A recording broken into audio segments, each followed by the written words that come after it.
आता पावसासंदर्भात सर्वात मोठी बातमी आहे।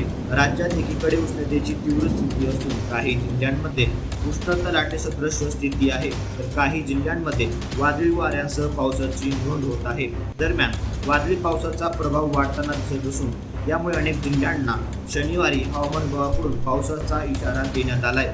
या दरम्यान ताशी 40 ते 25 किमी वेगानं वारे वाहण्याची शक्यता असून विजांच्या कडकडाटासह पाऊस पडण्याचा अंदाज हवामान विभागाकडून देण्यात आला आहे।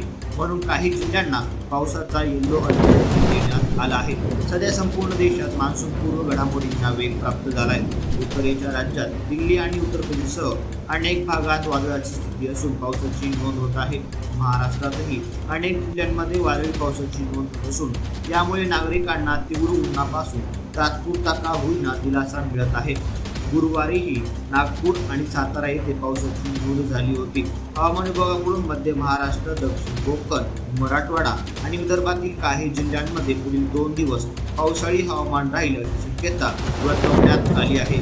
यामुळे या प्रदेशातील काही जिल्ह्यांना हवामान विभागाकडून येलो अलर्ट देण्यात आला असून तर याच प्रदेशातील अनेक भागात उष्णतेची लाट सदृश स्थिती असू शकते असा अंदाज हवामान विभागाकडून देण्यात आला आहे। यामुळे काही जिल्ह्यांमध्ये पावसामुळे दिलासा तर काही जिल्ह्यांमध्ये तीव्र उन्हामुळे नागरिकांची होरपळ होईल असा देखील अंदाज हवामान विभागाकडून देण्यात आला आहे।